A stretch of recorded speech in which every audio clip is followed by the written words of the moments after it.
Setelah ketahuan selingkuh dengan gundiknya, suami membentakku berkata, "Cepat angkat kaki dari rumah ini. Mari kita lihat berapa lama kau bisa bertahan hidup tanpa uangku.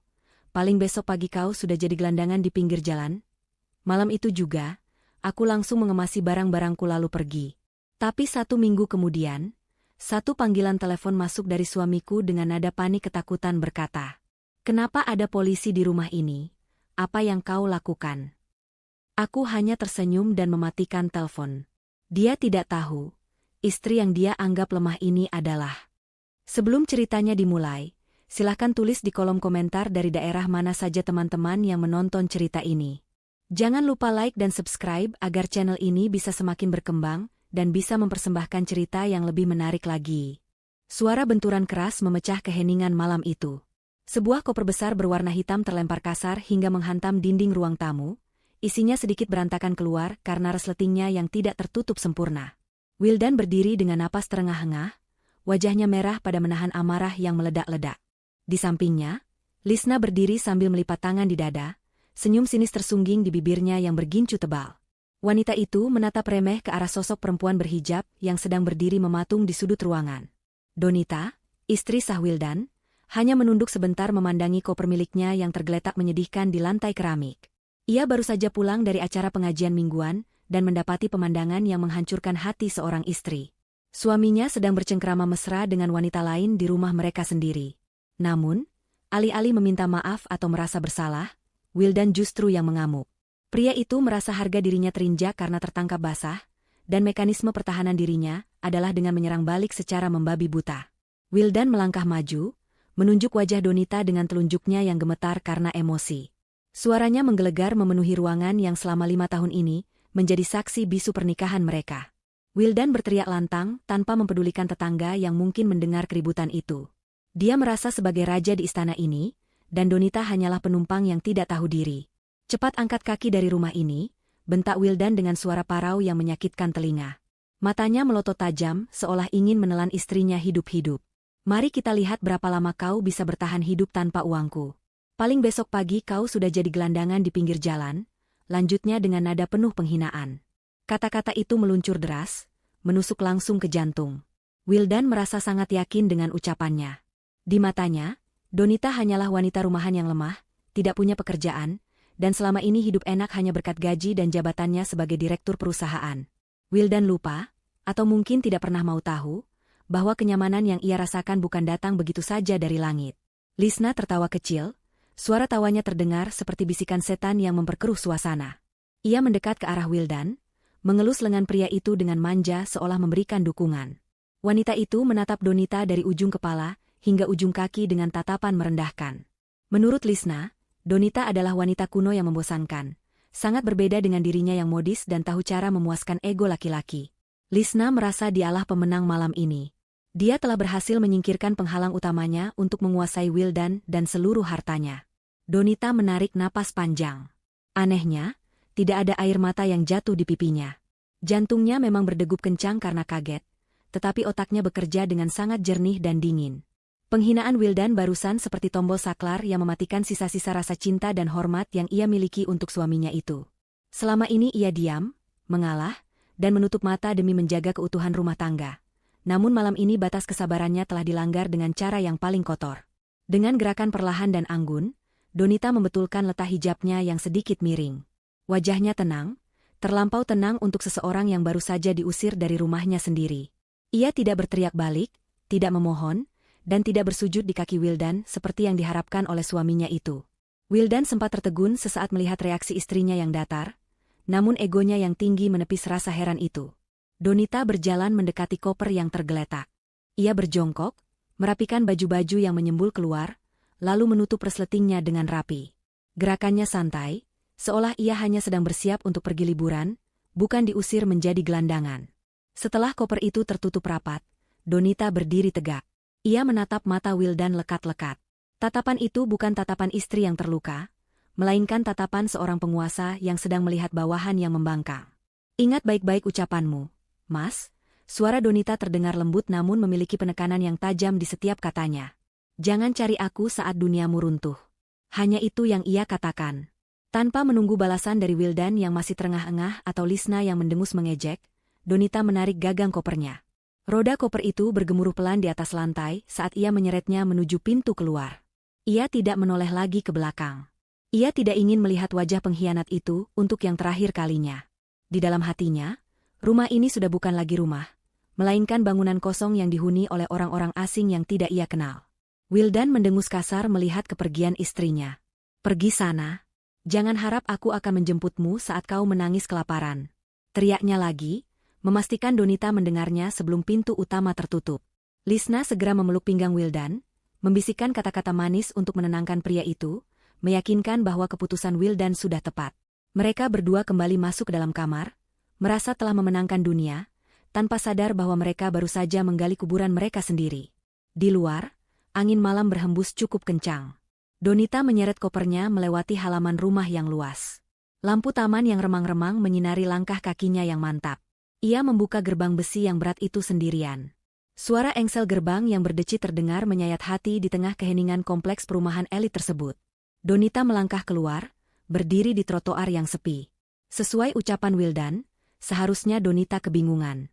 Seharusnya ia menangis histeris di pinggir jalan, mencari taksi atau menelepon kerabat untuk menumpang tidur. Seharusnya ia menjadi gelandangan seperti sumpah serapah suaminya. Namun, kenyataan berkata lain. Baru saja Donita menutup kembali gerbang rumah Wildan, sebuah sorot lampu mobil yang sangat terang menyilaukan mata dari ujung jalan. Sebuah sedan hitam mewah mengkilap meluncur perlahan dan berhenti tepat di hadapan Donita. Mobil itu bukan taksi, dan jelas bukan kendaraan sembarangan. Itu adalah mobil keluaran Eropa terbaru yang harganya bisa untuk membeli 2 rumah yang baru saja ditinggalkan Donita. Pintu pengemudi terbuka dengan sigap. Seorang pria tegap berjas hitam rapi turun dari mobil. Itu adalah Fajar, sosok yang selama ini dikenal Wildan hanya sebagai kurir barang atau sesekali tukang kebun panggilan jika rumput di halaman sudah panjang. Namun malam ini, penampilan Fajar sangat berbeda. Ia terlihat profesional, tegas, dan penuh wibawa. Fajar berjalan cepat menghampiri Donita, menundukkan kepalanya sedikit sebagai tanda hormat yang mendalam. "Selamat malam, Ibu Donita," sapa Fajar dengan suara bariton yang sopan. Ia segera mengambil alih koper dari tangan Donita. "Maaf saya terlambat 10 detik dari jadwal penjemputan." Donita tersenyum tipis, senyum yang tidak pernah ia perlihatkan di hadapan Wildan selama berbulan-bulan terakhir. "Tidak apa-apa, Fajar. Waktunya justru sangat tepat," jawab Donita tenang. Fajar membukakan pintu penumpang bagian belakang. Aroma kulit jok mobil yang mewah dan harum segera menyambut indera penciuman Donita, menggantikan bau apek kemarahan yang tadi ia rasakan di dalam rumah. Donita masuk dan duduk dengan nyaman. Ia menyandarkan punggungnya yang lelah. "Apakah kita langsung menuju kediaman Bapak, Bu?" tanya Fajar sambil memandang Donita dari kaca spion, tengah setelah ia kembali duduk di kursi kemudi. Mesin mobil menderu halus, nyaris tanpa suara. "Ya, Fajar. Ayahanda pasti sudah menunggu.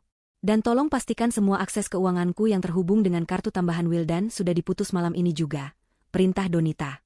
Suaranya berubah total. Tidak ada lagi nada istri penurut. Yang ada hanyalah nada bicara seorang pemimpin perusahaan yang terbiasa memberi perintah mutlak.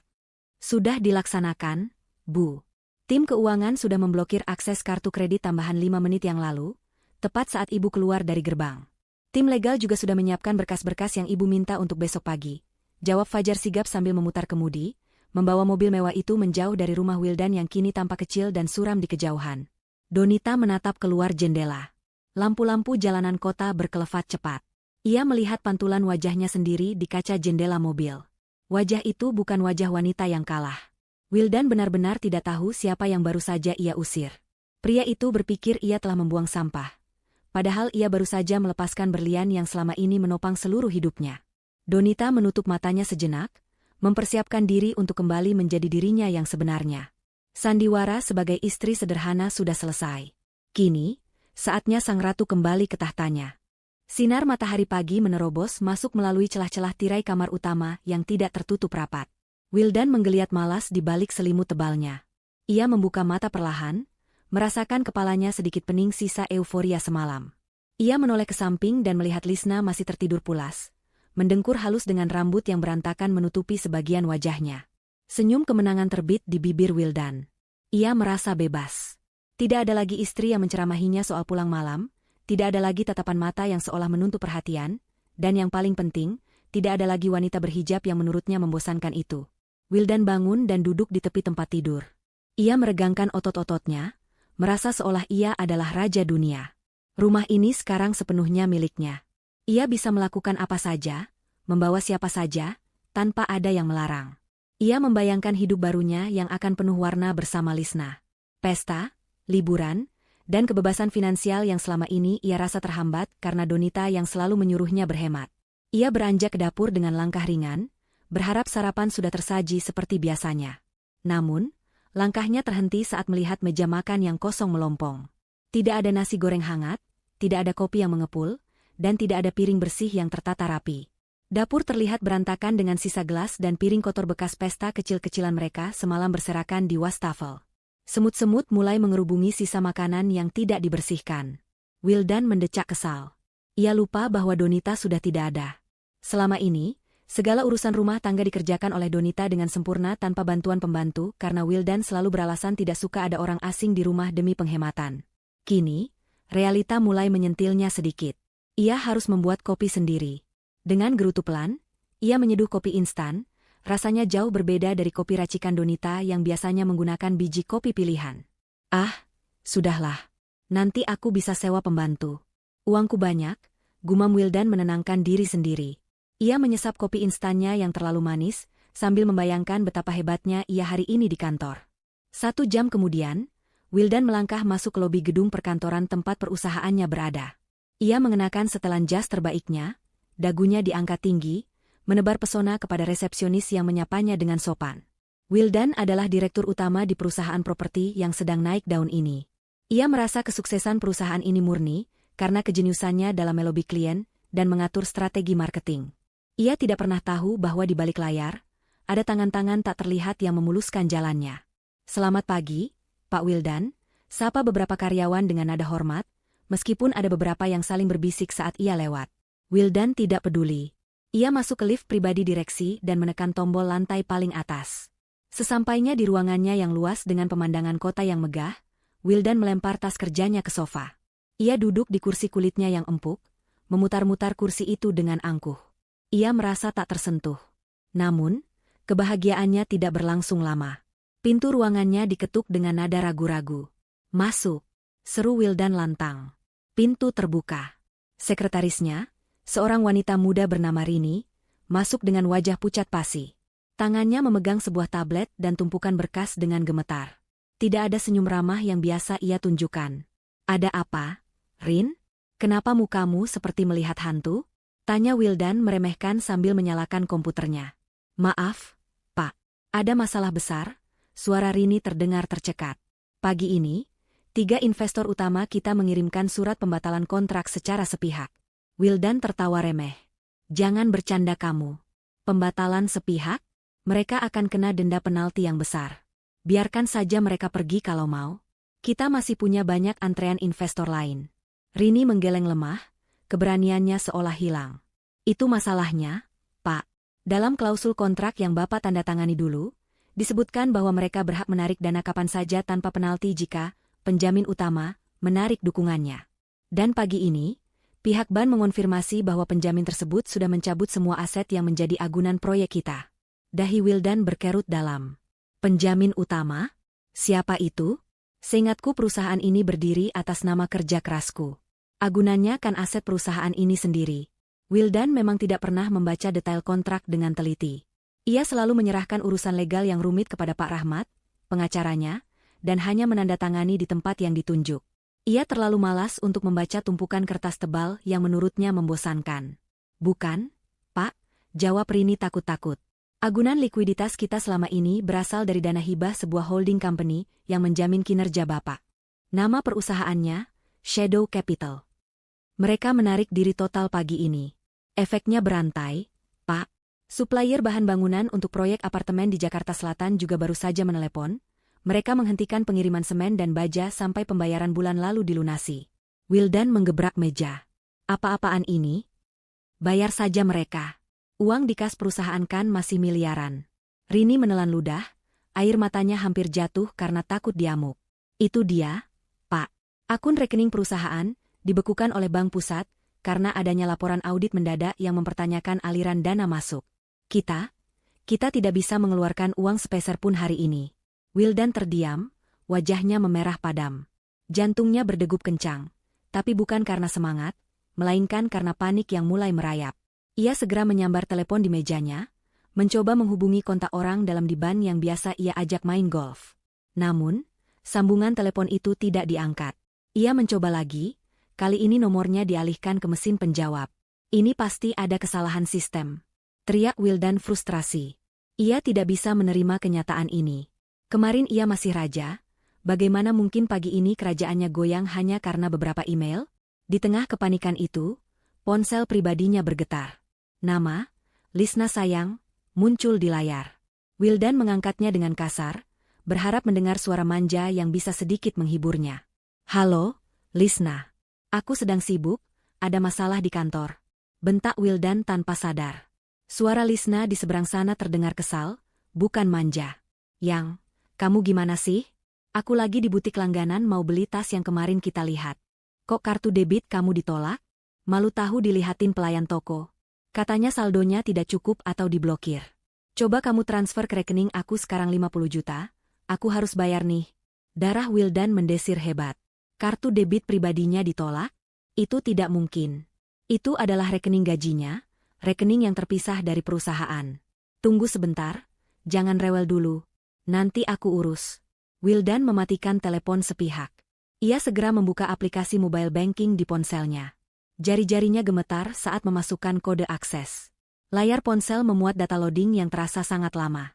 Ketika akhirnya terbuka, mata Wildan terbelalak seakan mau keluar dari rongganya. Angka saldo yang tertera di sana membuatnya sesak napas. Bukan ratusan juta seperti yang ia ingat, melainkan angka nol besar dengan status akun suspended, under investigation.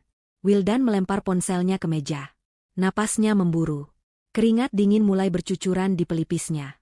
Ia teringat kata-kata Donita semalam. Jangan cari aku saat duniamu runtuh. Tidak, ini tidak mungkin ulah Donita, pikir Wildan menyangkal. Wanita itu cuma ibu rumah tangga biasa. Dia tidak punya kuasa untuk melakukan semua ini. Ini pasti hanya kebetulan buruk. Ini pasti kesalahan teknis perbankan nasional. Wildan mencoba meyakinkan dirinya sendiri, membangun ilusi bahwa ia masih memegang kendali. Padahal, pondasi istana pasirnya sudah mulai tersapu ombak, dan ia baru saja merasakan percikan air pertamanya. Di kejauhan, badai yang sesungguhnya baru saja mulai bergerak mendekat. 3 hari setelah kepergian Donita, suasana di kantor Wildan berubah menjadi medan perang yang mencekam. Pendingin ruangan yang biasanya membuat nyaman kini terasa tidak berdaya melawan hawa panas kepanikan yang menjalar di setiap sudut ruangan direksi. Wildan duduk di kursi kebesarannya dengan kemeja yang sudah kusut di bagian punggung, dasinya longgar, dan rambutnya yang biasanya tertata rapi kini acak-acakan karena terlalu sering ia remas frustrasi. Telepon di mejanya berdering tanpa henti, bersahut-sahutan dengan nada dering ponsel pribadinya, menciptakan simfoni kekacauan yang membuat kepalanya serasa ingin pecah. Wildan menatap kosong ke arah tumpukan dokumen di hadapannya. Itu bukan dokumen proyek baru yang menguntungkan, melainkan surat tagihan dan pemberitahuan pemutusan kerjasama. Satu persatu supplier bahan bangunan yang selama ini loyal tiba-tiba saja membatalkan pengiriman. Alasannya seragam dan terdengar seperti naskah yang sudah dihafalkan. Masalah administrasi internal dan evaluasi ulang risiko kredit. Wildan tahu itu omong kosong. Tidak mungkin 5 perusahaan besar memutuskan hal yang sama dalam waktu 24 jam, jika tidak ada komando dari seseorang yang sangat berkuasa di balik layar. Namun, egonya menolak untuk mengakui bahwa Donita, istri yang ia anggap hanya tahu urusan dapur, bisa memiliki jangkauan tangan sejauh ini. Pintu ruangan Wildan terbuka kasar tanpa diketuk. Rini, sekretarisnya, masuk dengan wajah yang sudah tidak lagi menyeratkan rasa hormat. Matanya sembab, sepertinya habis menangis di kamar mandi. Tanpa kata, Rini meletakkan sebuah amplop coklat di meja Wildan. Wildan melirik amplop itu dengan curiga, lalu menatap Rini tajam. "Apa ini?" tanya Wildan dengan suara serak. Ia berharap itu adalah kabar baik. Mungkin pinjaman darurat dari bank lain yang ia ajukan kemarin sudah cair. "Surat peringatan dari pengelola gedung, Pak," jawab Rini dingin. "Kita menunggak biaya sewa kantor bulan ini. Mereka memberi waktu 2x 24 jam untuk melunasi atau aliran listrik ke lantai ini akan diputus. Dan satu lagi, Pak, gaji karyawan yang seharusnya turun kemarin, sampai siang ini belum masuk rekening kami. Anak-anak di divisi marketing sudah mulai mogok kerja. Mereka berkumpul di kafetaria, membicarakan rumor bahwa perusahaan ini akan bangkrut. Wildan menggebrak meja, membuat cangkir kopinya bergetar. Siapa yang menyebar rumor sampah itu? Bilang pada mereka, gaji hanya terlambat sedikit karena ada gangguan sistem di bank pusat. Aku ini Wildan. Aku tidak pernah telat membayar hak orang. Teriaknya berapi-api, mencoba menutupi ketakutan yang sebenarnya sedang menggerogoti nyalinya. Rini hanya menghela napas panjang, tatapannya menyiratkan rasa kasihan bercampur muak. Bapak bisa berteriak sekeras apapun, tapi sistem perbankan tidak akan berubah hanya karena teriakan Bapak. Saya permisi. Jika besok gaji belum masuk, saya juga akan berhenti. Rini berbalik dan keluar, membanting pintu cukup keras. Wildan tertinggal sendirian dalam keheningan yang menyakitkan. Ia merogoh saku celananya, mengambil dompet kulit mahalnya. Di dalamnya berjejer kartu-kartu yang dulu ia banggakan sebagai simbol kesuksesan. Kartu platinum, black card, semuanya ada di sana. Namun kini, benda-benda plastik itu terasa tidak lebih berharga daripada kartu mainan anak-anak. Kemarin siang, ia mencoba mentraktir seorang calon investor makan siang di restoran bintang 5. Saat hendak membayar, kartu kredit utamanya ditolak. Mesin EDC mengeluarkan struk kecil dengan tulisan Declinet yang tercetak tebal. Wildan harus menahan malu luar biasa dan beralasan dompetnya tertinggal. Lalu pura-pura menelepon stafnya untuk membawakan uang tunai, padahal ia sedang meminjam uang dari kas kecil kantor lewat Rini. Ponselnya bergetar lagi. Kali ini bukan dari kantor, melainkan dari Lisna. Wildan menatap layar itu dengan perasaan campur aduk. Dulu, nama Lisna selalu membuatnya tersenyum, membayangkan gairah dan kesenangan. Tapi sekarang, nama itu mulai terasa seperti beban tambahan. Dengan enggan, ia menggeser tombol hijau. Halo, Lisna. Ada apa lagi? Tanya Wildan tanpa basa-basi. Sayang, kamu di mana sih? Suara Lisna terdengar melengking, penuh tuntutan. Aku lagi di salon langganan nih. Orang kasir bilang kartu debit yang kamu kasih kemarin gak bisa dipakai lagi. Kamu sengaja ya mau bikin aku malu? Tadi teman-temanku lihat semua loh. Buruan transfer atau datang ke sini bayarin. Masa perawatan wajah cuma 2 juta aja kamu gak sanggup? Wildan memijat pelipisnya yang berdenyut kencang. Lisna, bisa tidak kamu mengerti sedikit situasi aku? Kantor sedang kacau balau. Uang perusahaan sedang diaudit, semua rekening beku. Pakai uang tunai kamu dulu kenapa sih? Kamu kan sering aku kasih jatah bulanan. Ih, enak aja. Uangku ya uangku, uangmu ya uangmu dong. Lagian masa pengusaha sukses dompetnya kosong? Jangan-jangan kamu bohong ya soal kekayaan kamu? Lisna mulai menyerang dengan kata-kata pedas. Wildan terdiam. Kata-kata Lisna menyentil harga dirinya. Ternyata wanita yang ia puja ini tidak lebih dari parasit yang hanya menempel saat inangnya subur. Di saat seperti ini, ia tiba-tiba teringat Donita. Istrinya itu tidak pernah sekalipun meminta uang untuk perawatan mahal. Donita selalu tampil sederhana namun tetap elegan. Jika ada masalah keuangan, Donita adalah orang pertama yang akan menyodorkan tabungan pribadinya tanpa diminta. Rasa penyesalan mulai merayap naik, namun segera ditepis oleh kesombongan Wildan. Tidak, aku tidak butuh Donita. Aku bisa selesaikan ini sendiri, batin Wildan keras kepala. Ia mematikan telepon Lisna begitu saja, membiarkan wanita itu marah-marah sendiri. Wildan kemudian mencoba melakukan sesuatu yang sudah ia hindari selama 3 hari ini.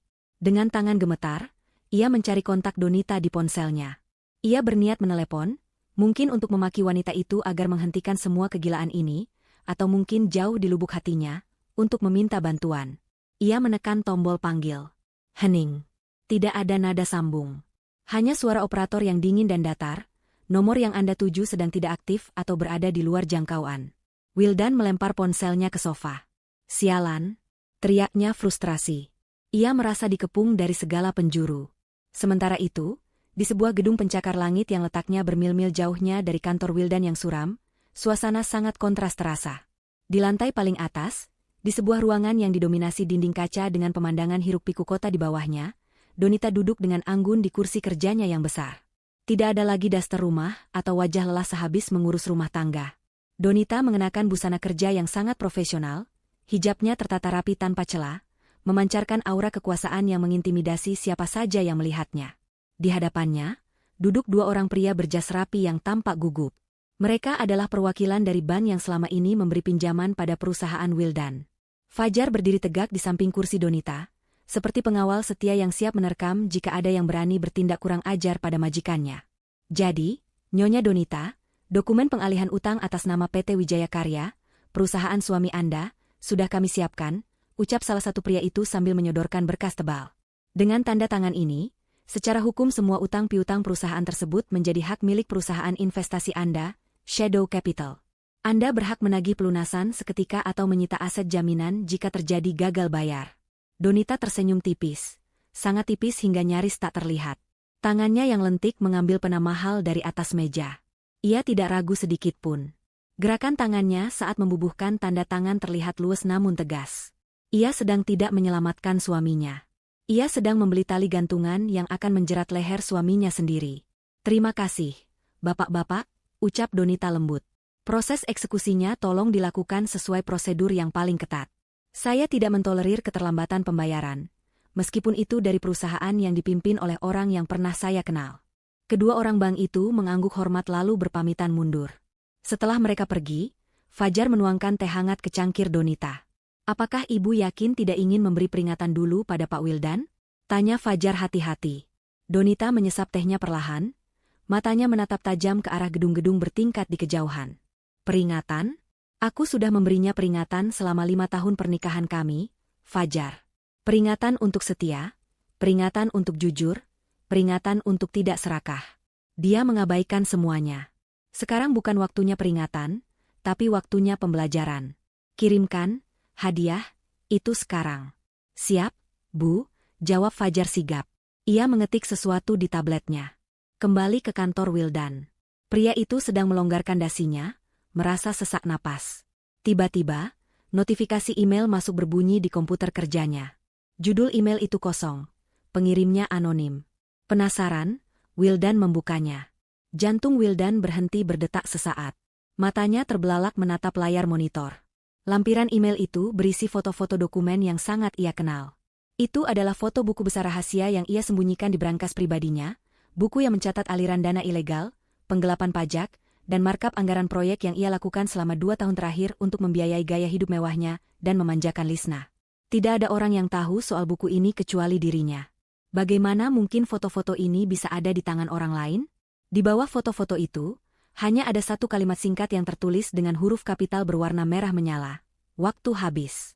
Keringat dingin sebesar biji jagung mengalir deras di punggung Wildan. Ia menyadari satu hal yang mengerikan. Musuhnya bukan hanya nasib buruk, tapi seseorang yang tahu persis di mana letak kerangkanya dikubur. Dan orang itu sedang memegang sekop, siap untuk menggali segalanya hingga tuntas.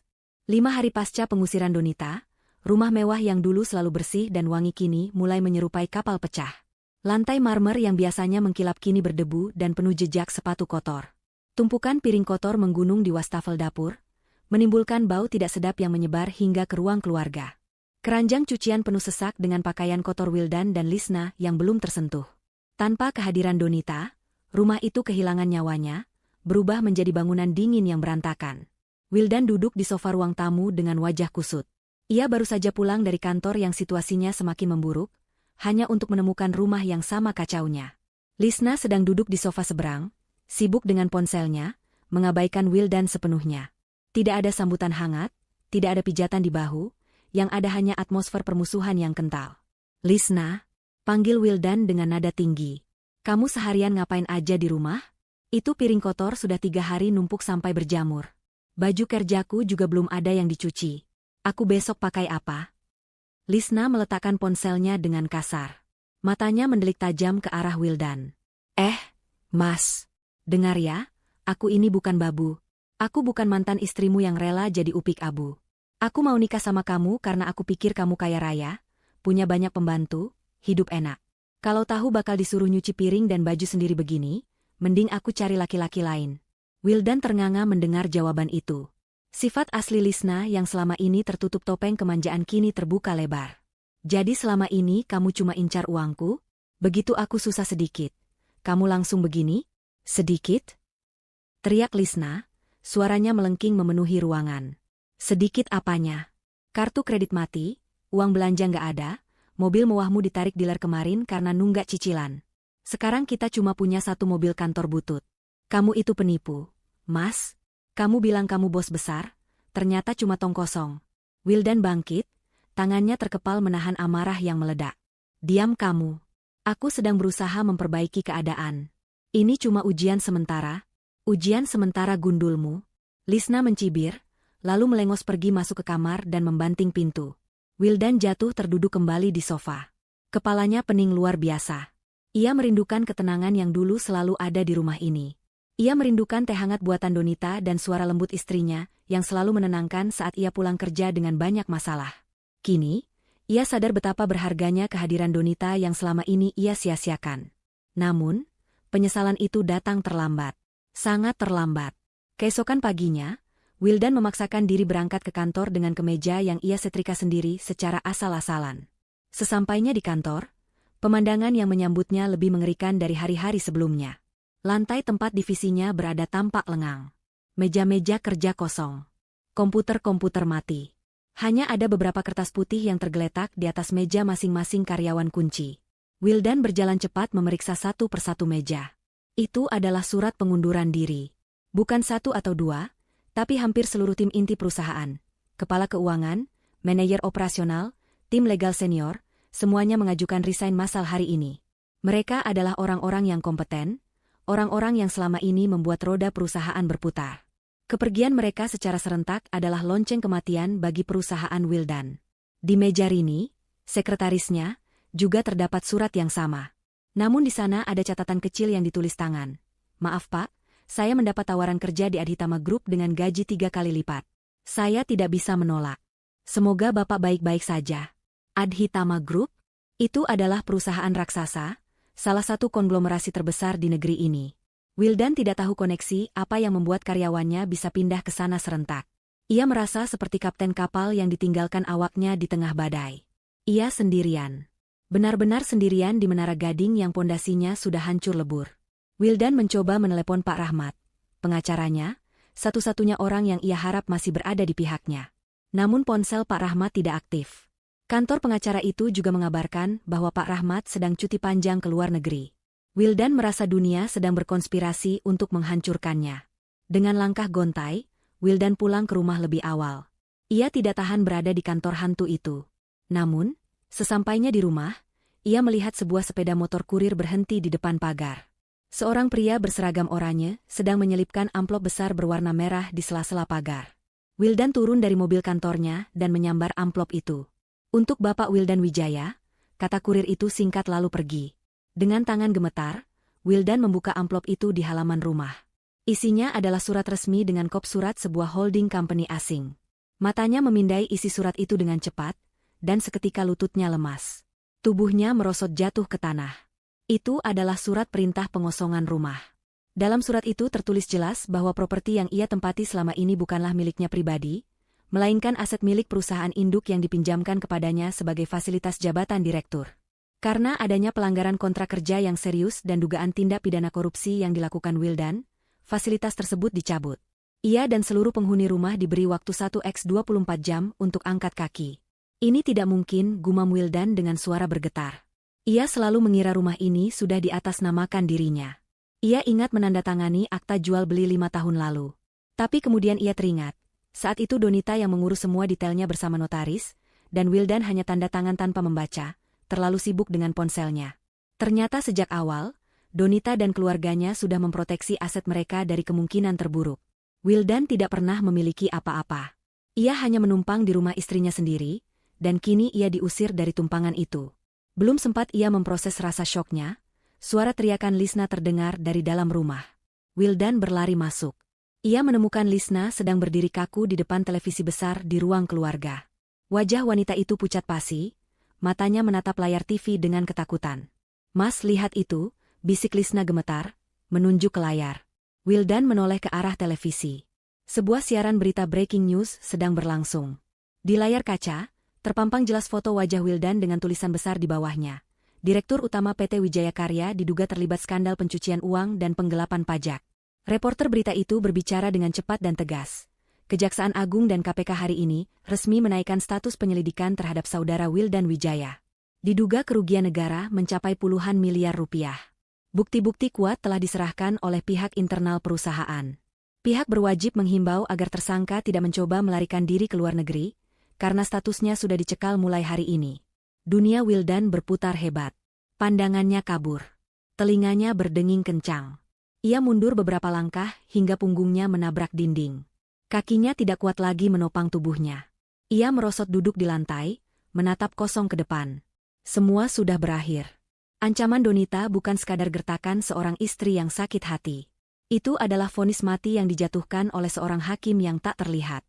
Wildan menyadari, ia bukan hanya akan menjadi gelandangan seperti yang ia sumpah serapahkan pada Donita. Ia akan menjadi sesuatu yang jauh lebih hina, seorang narapidana yang miskin dan dibenci seluruh negeri.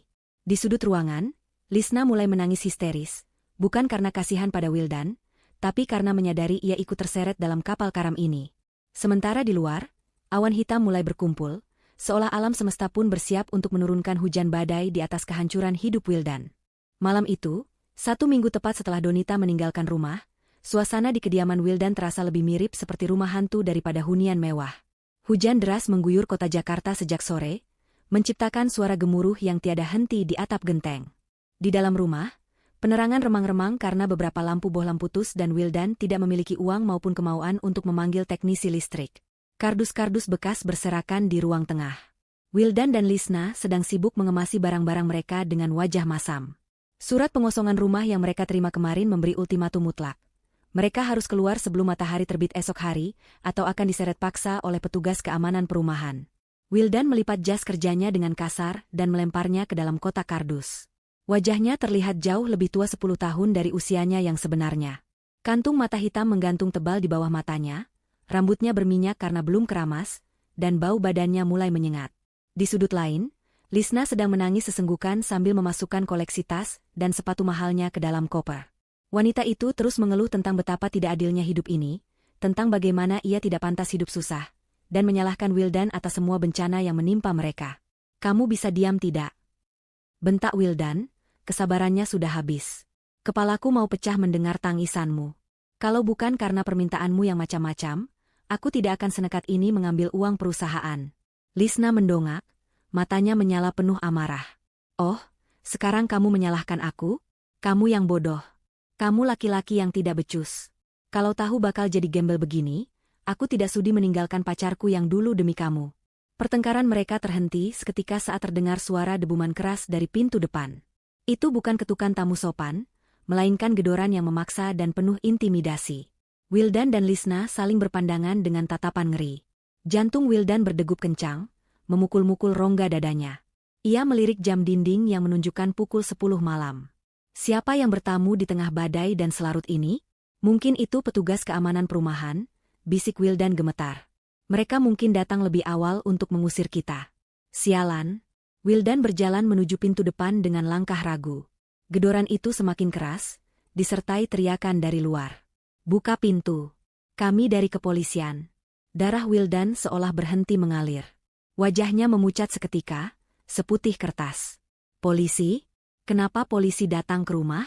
Ia pikir kasusnya masih dalam tahap penyelidikan awal, dan dia hanya dicekal ke luar negeri, bukan ditangkap malam ini juga. Dengan tangan yang gemetar hebat, Wildan memutar kunci pintu dan membukanya sedikit. Pintu itu didorong paksa dari luar, hingga Wildan terhuyung ke belakang, dan jatuh terduduk di lantai. Sekelompok pria berseragam polisi lengkap dengan rompi anti peluru dan senjata laras panjang, menyerbu masuk ke dalam ruang tamu. Air hujan membasahi lantai marmer, membawa lumpur dari sepatu bot mereka yang berat. Di tengah pasukan itu, seorang perwira polisi berpangkat komisaris polisi melangkah maju. Ia menatap Wildan dengan tatapan dingin dan tajam. "Saudara Wildan Wijaya?" tanya perwira itu tegas. Wildan mencoba berdiri, berusaha mengumpulkan sisa-sisa wibawanya yang sudah hancur. "Ya, saya Wildan. Ada apa ini? Kenapa kalian masuk paksa seperti preman? Kalian tahu siapa saya? Saya kenal banyak pejabat." Perwira itu tidak terkesan sedikit pun. Ia mengeluarkan selembar kertas berlogo kepolisian dan menunjukkannya tepat di depan wajah Wildan.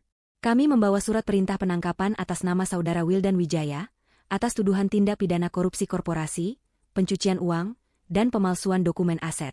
Anda berhak diam, tapi segala yang Anda katakan bisa dan akan digunakan untuk melawan Anda di pengadilan." "Borgol dia!" perintah perwira itu kepada anak buahnya.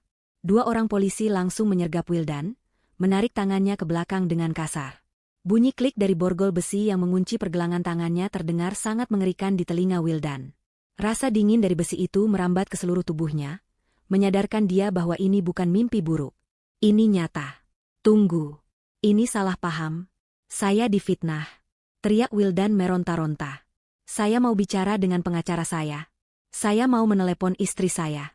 Sementara itu, Lisna yang melihat kejadian itu dari balik pintu ruang tengah menjerit histeris.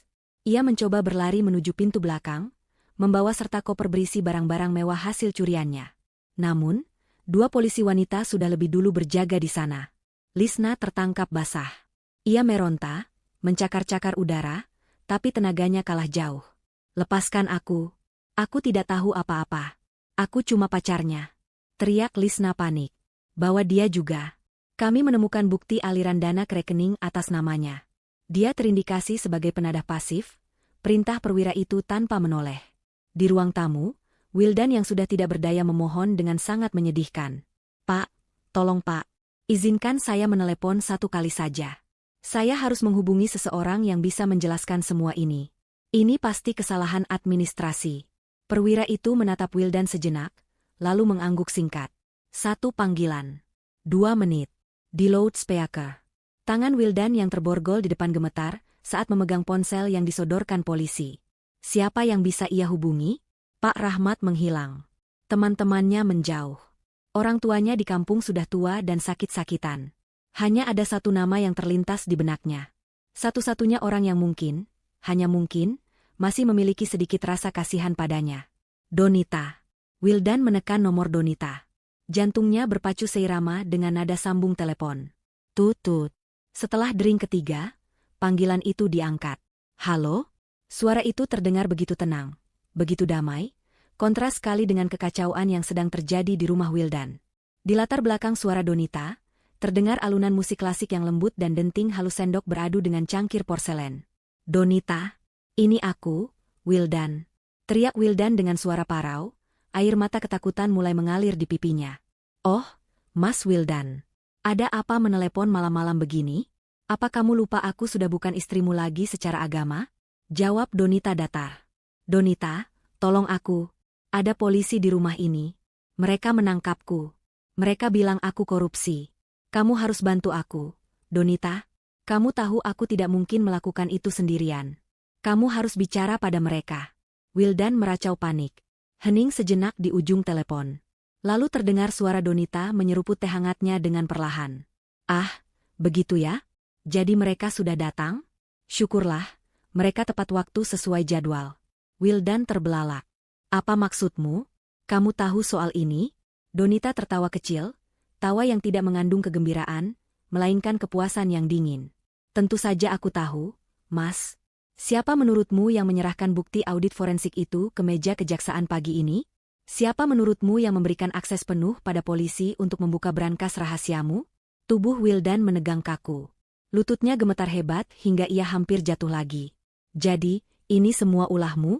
Kamu yang melaporkan suamimu sendiri? Mantan suami, koreksi Donita tajam. Dan aku tidak melaporkan suamiku. Aku melaporkan seorang pencuri yang kebetulan pernah tidur 1 atap denganku. Kamu mengambil uang dari perusahaan yang saham mayoritasnya dimiliki oleh keluargaku, Wildan. Apa kamu pikir aku akan diam saja saat uang warisan ayahku kamu pakai untuk membelikan tas Hermes buat perempuan murahan itu? Lisna yang sedang diseret polisi di belakang Wildan mendengar itu dan berteriak marah. Tapi suaranya diredam oleh polisi. Kenapa, Donita? Kenapa kamu tegas sekali? Ratap Wildan. Kenapa? Donita mengulang pertanyaan itu dengan nada yang membuat bulu kuduk merinding. Kamu bertanya kenapa setelah kamu mengusirku seperti anjing kurap seminggu yang lalu? Kamu bilang aku akan jadi gelandangan, kan? Nah, sekarang lihatlah dirimu. Siapa yang akan tidur di lantai dingin malam ini? Wildan tidak bisa menjawab. Tenggorokannya tercekat. Nikmatilah fasilitas negara, Mas. Teh di sana mungkin tidak sehangat buatanku, dan kasurnya pasti keras. Tapi setidaknya, itu gratis. Sesuai dengan level ekonomimu sekarang. Klik. Sambungan telepon diputus sepihak. Suara nada putus yang panjang menjadi suara terakhir yang didengar Wildan sebelum ponselnya dirampas kembali oleh polisi. Harapannya musnah. Ia bukan hanya ditangkap, ia telah dihancurkan sepenuhnya oleh wanita yang selama ini ia anggap lemah. Wildan diseret keluar rumah di bawah guyuran hujan deras, disaksikan oleh tetangga-tetangga yang mengintip dari balik jendela. Kilatan lampu biru mobil patroli menyinari wajahnya yang basah oleh air hujan dan air mata. Malam itu, sang raja boneka resmi jatuh dari tahtanya, menuju ke kegelapan penjara yang menunggunya. Lampu neon putih yang berkedip-kedip di langit-langit ruang interogasi membuat sakit kepala Wildan semakin menjadi-jadi. Ruangan itu sempit, dingin, dan berbau apek. Dindingnya dilapisi peredam suara berwarna abu-abu kusam. Di tengah ruangan, hanya ada sebuah meja besi yang dipaku ke lantai dan 2 buah kursi yang tidak nyaman. Wildan duduk di salah satu kursi itu, tangannya masih terborgol di atas meja. Jas mewahnya kini basah dan kotor, kemejanya lengket di badan. Ia sudah berada di sana selama 5 jam tanpa makanan dan minuman, hanya ditemani rasa takut yang mencekam. Pintu besi berat di depannya terbuka. Kompol Arya, perwira yang memimpin penangkapan tadi malam, masuk membawa sebuah berkas tebal. Ia duduk di hadapan Wildan dengan santai, meletakkan berkas itu di meja dengan suara, "Buk," yang cukup keras. "Sudah siap bicara, Pak Wildan? Atau masih mau menunggu keajaiban?" Tanya Kompol Arya sambil membuka tutup pulpennya. "Saya tidak akan bicara apa-apa sebelum pengacara saya datang," sergah Wildan dengan suara serak. "Pak Rahmat sedang dalam perjalanan ke sini. Dia akan menuntut kalian semua atas penangkapan ilegal ini." Kompol Arya tersenyum miring. "Ah, Pak Rahmat ya, pengacara kondang itu. Kebetulan sekali, beliau sudah ada di luar. Silakan masuk, Pak Rahmat." Mata Wildan berbinar penuh harap. Pintu terbuka lagi, dan masuklah Pak Rahmat. Pria parubaya itu terlihat sangat rapi dengan setelan jas mahalnya, kontras sekali dengan kondisi Wildan. Ia membawa tas kerja kulit dan berjalan dengan tenang. "Pak Rahmat, syukurlah Bapak datang," seru Wildan lega. "Tolong jelaskan pada polisi bodoh ini kalau saya tidak bersalah. Mereka menuduh saya memalsukan aset. Bapak kan tahu semua dokumen itu legal, Bapak sendiri yang menyiapkannya untuk saya tanda tangani." Pak Rahmat tidak langsung menjawab. Ia menarik kursi di sebelah Kompol Arya, bukan di sebelah Wildan. Ia duduk dengan tenang, lalu menatap Wildan dengan tatapan yang sulit diartikan. "Maaf, Pak Wildan," ucap Pak Rahmat datar. "Saya datang ke sini bukan sebagai pengacara Anda." Senyum di wajah Wildan lenyap seketika. "Maksud Bapak apa? Bapak kan pengacara perusahaan. Bapak pengacara pribadi saya selama 5 tahun ini. Saya bayar Bapak mahal." "Koreksi, Pak Wildan. Bapak tidak pernah membayar saya sepeser pun," jawab Pak Rahmat tenang. "Biaya jasa hukum saya selama ini dibayar penuh oleh holding company yang menaungi perusahaan Bapak. Jadi secara teknis dan etis, klien saya adalah pemilik modal, bukan direktur yang dipekerjakan." Wildan melongo. Tapi saya direkturnya. Saya bosnya. Bapak hanya pegawai yang diberi jabatan, Pak. Dan kedatangan saya ke sini adalah untuk menyerahkan bukti tambahan yang diminta penyidik, sekaligus menyampaikan surat somasi dari klien utama saya." Pak Rahmat mengeluarkan sebuah dokumen dari tasnya dan menyerahkannya kepada Kompol Arya. Ini adalah rekaman percakapan dan bukti transfer yang menunjukkan bahwa Pak Wildan secara sadar memindahkan dana operasional ke rekening pribadi Nona Lisna, serta bukti penggadaian sertifikat tanah perusahaan secara ilegal. Wildan merasa seperti disambar petir di siang bolong. "Pak Rahmat, Bapak menjebak saya? Kenapa Bapak lakukan ini? Siapa klien Bapak sebenarnya? Siapa yang membayar Bapak untuk menghancurkan saya?" Pak Rahmat merapikan kacamatanya. "Klien saya adalah orang yang sangat sabar, Pak Wildan. Beliau sudah memberi Bapak kesempatan berkali-kali untuk jujur, tapi Bapak sia-siakan." "Siapa?" teriak Wildan histeris. Ia mencoba berdiri tapi tertahan oleh borgolnya.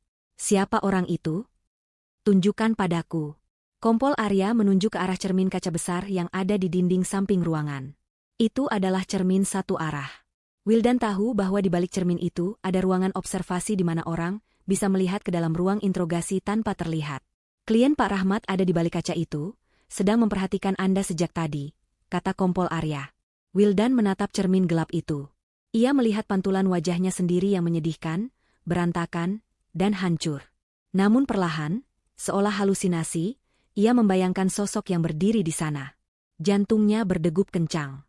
Ia punya firasat buruk, firasat yang sangat kuat. Pintu ruang interogasi terbuka lagi. Bukan dari pintu yang biasa, tapi dari pintu samping yang menghubungkan ke ruang observasi. Langkah kaki terdengar pelan namun tegas. Sepatu hak tinggi beradu dengan lantai beton. Wildan menoleh pelan, lehernya terasa kaku.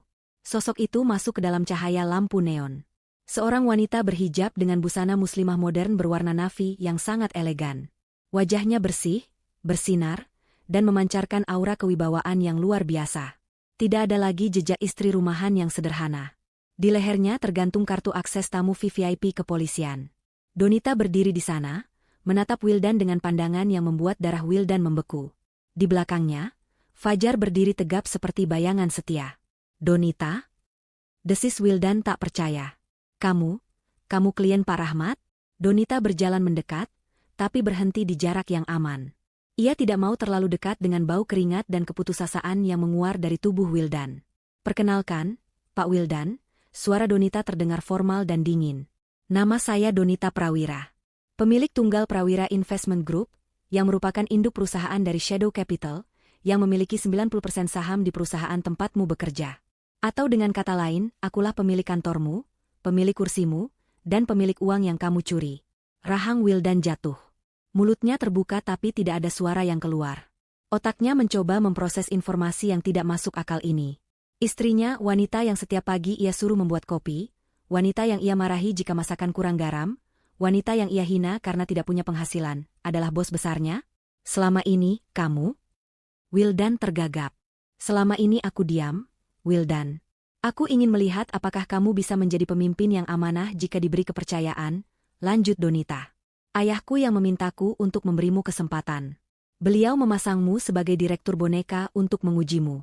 Tapi ternyata, kamu gagal total. Kamu bukan hanya tidak kompeten, tapi juga tidak bermoral." Donita mencondongkan tubuhnya sedikit ke depan. "Pak Rahmat adalah pengacara keluargaku sejak aku masih kecil. Dia melaporkan setiap sen uang yang kamu selewengkan. Aku membiarkannya, menumpuk buktinya, menunggu saat yang tepat. Dan saat kamu membawa perempuan itu ke rumahku, itulah saat kamu menandatangani vonis matimu sendiri." Wildan menangis. Kali ini tangisan penyesalan yang terlambat. "Donita, maafkan aku. Aku tidak tahu. Aku janji akan kembalikan semuanya. Tolong cabut laporannya. Kita suami istri, Donita." Donita menegakkan tubuhnya kembali, wajahnya kembali datar tanpa emosi. "Kita sudah bukan suami istri saat kamu mengusirku. Dan soal uang, kamu tidak punya apa-apa untuk mengembalikannya. Asetmu nol. Utangmu miliaran. Kamu akan menghabiskan waktu yang sangat lama di dalam penjara, Wildan." Donita berbalik badan, memberi isyarat pada Pak Rahmat dan Fajar untuk pergi. "Jangan tinggalkan aku, Donita. Aku mohon," teriak Wildan putus asa. Donita berhenti di ambang pintu, tapi tidak menoleh. Ia hanya berkata pelan, "Selamat tinggal, Wildan. Semoga dinginnya jeruji besi bisa mengajarkanmu arti rasa syukur yang selama ini kau lupakan." Pintu tertutup. Wildan ditinggalkan sendirian lagi bersama Kompol Arya yang kini menatapnya dengan tatapan iba bercampur jijik. Di ruang interogasi yang sempit itu, Wildan akhirnya menyadari betapa kecilnya dirinya. Ia merasa seperti semut yang baru saja diinjak oleh raksasa yang selama ini tidur di sebelahnya. Kesombongannya telah menjadi bumerang yang memenggal lehernya sendiri. Udara di dalam sel tahanan wanita itu terasa lembab dan berbau menyengat, campuran antara bau keringat, lantai yang jarang dibersihkan, dan keputusasaan yang menggantung tebal di udara. Lisna duduk meringkuk di sudut ruangan yang sempit itu, memeluk lututnya sendiri. Gaun pesta mahal yang ia kenakan saat penangkapan kini sudah kusut masai, robek di bagian ujung bawah, dan ternoda oleh kotoran lantai penjara. Riasan wajahnya luntur oleh air mata, menciptakan jalur hitam maskara yang mengerikan di pipinya yang pucat. Tidak ada lagi Lisna si wanita sosialita yang angkuh, yang ada hanyalah seorang perempuan ketakutan yang tersesat di dunia yang tidak pernah ia bayangkan. Di sekelilingnya, tahanan wanita lain menatapnya dengan pandangan bermusuhan. Mereka membenci wanita seperti Lisna, wanita yang terlihat manja dan lemah. Lisna mencoba memejamkan mata, berharap saat ia membukanya nanti, ia akan kembali berada di kamar tidur mewah Wildan dengan pendingin ruangan yang sejuk. Namun, suara bentakan petugas sipir yang memukul jeruji besi dengan tongkat kayu membuyarkan lamunannya. Realita menamparnya keras. Ia berada di penjara, dan ini bukan mimpi buruk yang akan berakhir saat fajar tiba. Pikiran Lisna berpacu cepat. Ia memikirkan nasibnya sendiri. Ia masih muda, ia cantik, ia punya masa depan. Ia tidak mau membusuk di tempat mengerikan ini, hanya karena kesalahan Wildan. Lisna mulai merenung, menimbang-nimbang loyalitasnya. Selama ini ia mencintai uang Wildan, bukan orangnya. Ia mencintai fasilitas yang diberikan pria itu, bukan kepribadiannya yang temperamental. Sekarang, uang itu sudah hilang. Fasilitas itu musnah. Wildan bukan lagi aset, melainkan beban berat yang menyeretnya ke dasar jurang. Pintu sel terbuka dengan suara berdecit yang ngilu. Seorang petugas wanita memanggil namanya dengan kasar. Lisna Angelina, keluar. Ada penyidik yang mau bicara. Lisna bangkit dengan gemetar. Ia digiring melewati lorong-lorong gelap menuju ruang pemeriksaan. Di sana, seorang jaksa muda dan seorang penyidik kepolisian sudah menunggunya. Mereka tidak membentaknya, justru menawarinya segelas air mineral. Lisna meminumnya dengan rakus. Air biasa yang terasa seperti minuman terlezat yang pernah ia rasakan.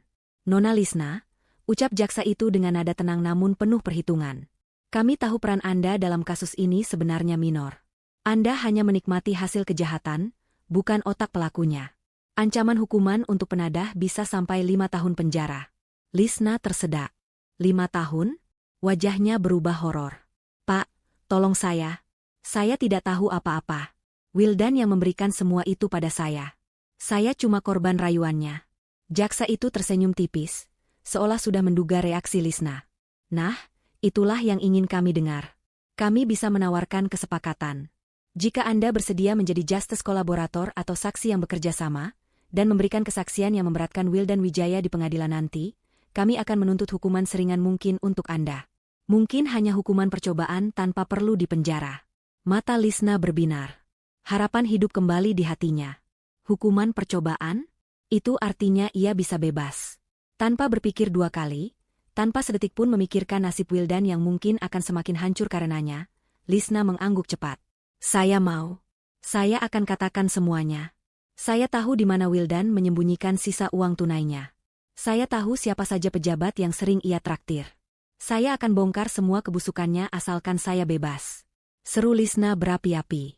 Naluri bertahan hidupnya telah mengalahkan segalanya. Ia siap menginjak kepala Wildan agar dirinya bisa tetap bernapas di atas permukaan air. Sementara itu, di sel tahanan pria yang terpisah blok, Wildan sedang duduk termenung menatap dinding beton yang dingin. Ia mengkhawatirkan Lisna. Dalam kebodohannya, Wildan masih merasa bertanggung jawab atas wanita itu. Ia berpikir bahwa Lisna pasti sedang menangis ketakutan dan memanggil namanya. Wildan masih memiliki ilusi bahwa cinta mereka adalah cinta sejati yang diuji oleh badai. Ia tidak tahu bahwa badai itu justru datang dari wanita yang ia khawatirkan. Siang harinya, petugas membawa Wildan keluar untuk konfrontasi bukti. Wildan berjalan dengan langkah gontai, tangannya terborgol. Ia dibawa ke sebuah ruangan besar di mana beberapa tersangka dikumpulkan. Saat pintu dibuka, mata Wildan langsung menangkap sosok Lisna yang sedang duduk di kursi seberang meja. "Lisna," seru Wildan, wajahnya sedikit cerah melihat kekasihnya. "Kamu baik-baik saja, sayang? Jangan takut, aku akan minta pengacara untuk mengurusmu juga. Kita akan hadapi ini bersama-sama." Wildan mencoba mendekat, tapi ditahan oleh petugas. Namun, reaksi Lisna sungguh di luar dugaan Wildan.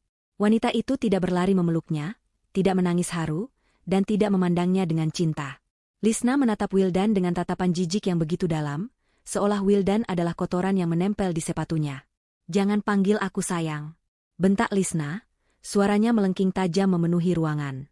"Aku bukan pacarmu lagi. Dasar penipu." Wildan tertegun, langkahnya terhenti. "Lisna, apa maksudmu? Aku ini Wildan, calon suamimu." "Suami? Cuy." Lisna meludah ke lantai. "Siapa yang sudi menikah sama koruptor miskin sepertimu? Kamu bohong sama aku, Wildan. Kamu bilang kamu kaya raya, kamu bilang perusahaan itu milikmu. Ternyata kamu cuma boneka. Kamu cuma kacung yang sok berkuasa. Gara-gara kamu, hidupku hancur. Gara-gara kamu aku masuk penjara bau ini." Hati Wildan remuk redam. Kata-kata itu lebih menyakitkan daripada pukulan fisik manapun. "Lisna, kenapa kamu bicara begitu? Aku melakukan semua ini demi kamu. Demi memenuhi gaya hidupmu yang mahal. Demi aku? Jangan bawa-bawa aku. Kamu yang serakah." Teriak Lisna semakin menjadi-jadi. "Dengar ya, Pak Polisi. Pria ini yang memaksa saya menerima barang-barang itu. Dia bilang itu uang halal hasil bonus. Saya tidak tahu kalau itu uang curian. Hukum dia seberat-beratnya, Pak. Dia penjahat yang sebenarnya." Wildan mundur selangkah, tubuhnya lemas. Ia melihat wajah asli Lisna sekarang. Wajah seorang parasit yang hanya setia saat ada inang yang bisa dihisap darahnya. Begitu inangnya sekarat, ia melompat pergi mencari selamat. Wildan teringat Donita.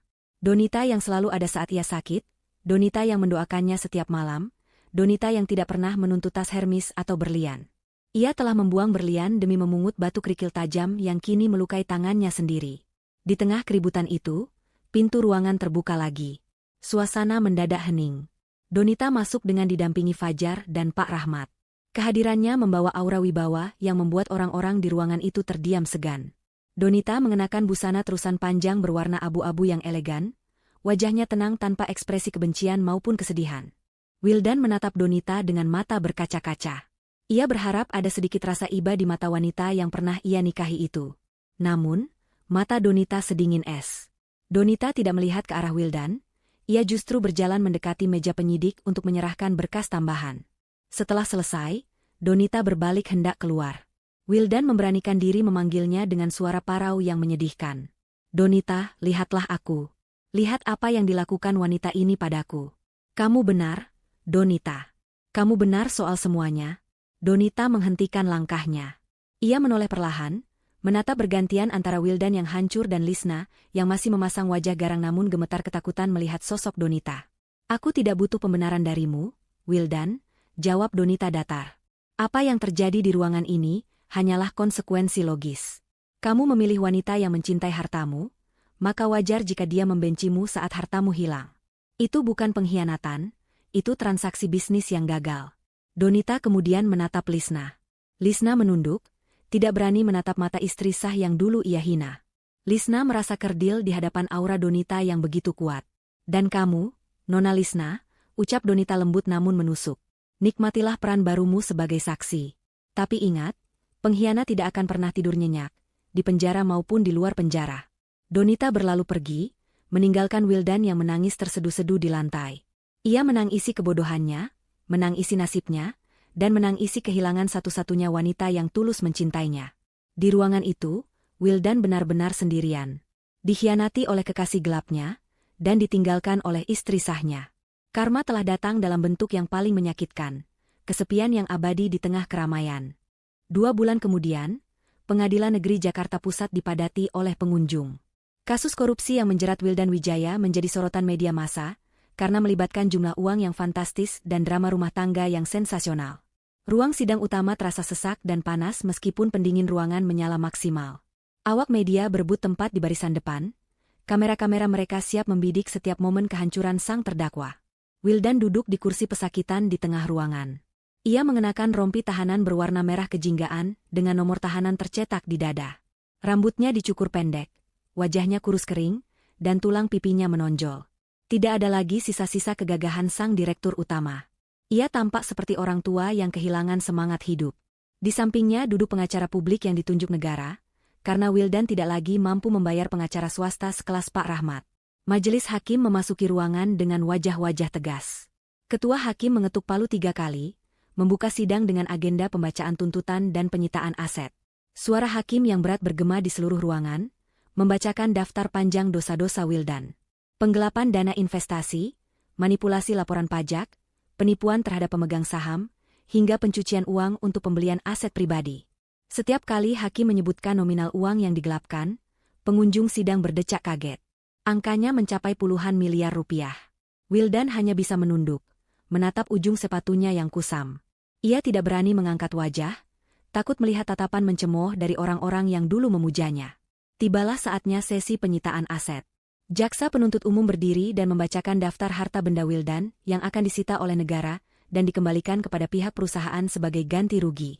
1 unit rumah mewah di kawasan Pondok Indah, 1 unit apartemen di Kuningan, 3 buah mobil mewah, saldo rekening di 5 bank berbeda, perhiasan, dan tanah seluas 2 hektar di Bogor. Semua aset tersebut terbukti dibeli menggunakan dana hasil kejahatan atau diatasnamakan pihak ketiga untuk mengelabui hukum, suara jaksa lantang dan tegas. Wildan mengangkat kepalanya sedikit. Ia panik. Rumah di Bogor adalah satu-satunya harapan terakhirnya. Itu tanah warisan orang tuanya yang ia sertifikatkan ulang. Jika itu diambil juga, orang tuanya akan tinggal di mana? Keberatan, Yang Mulia, seru Wildan dengan suara serak, melupakan prosedur sidang. Tanah di Bogor itu milik orang tua saya. Itu bukan hasil korupsi. Tolong jangan ambil itu. Hakim menatapnya tajam. Terdakwa harap tenang. Jaksa memiliki bukti bahwa renovasi besar-besaran dan pajak tanah tersebut dibayar menggunakan aliran dana dari rekening perusahaan Anda. Secara hukum, itu adalah aset pencucian uang. Sitaan tetap dilaksanakan. Wildan lemas. Habis sudah. Semuanya habis. Tidak ada sehelai benang pun yang tersisa. Ia benar-benar dimiskinkan sampai ke akar-akarnya. Di barisan kursi pengunjung paling depan, duduklah Donita. Ia hadir sebagai saksi korban mewakili pemilik perusahaan. Ia duduk dengan tenang, didampingi oleh Pak Rahmat. Wildan menatap punggung Donita. Ada dorongan kuat dalam dirinya untuk memohon. Ia merasa Donita pasti masih punya hati nurani. Bagaimanapun, mereka pernah hidup bersama selama 5 tahun. Saat sidang diskors sebentar sebelum pembacaan vonis, Wildan diberi kesempatan berbicara dengan pihak korban untuk mediasi terakhir terkait ganti rugi. Meskipun itu hanya formalitas karena Wildan sudah tidak punya uang.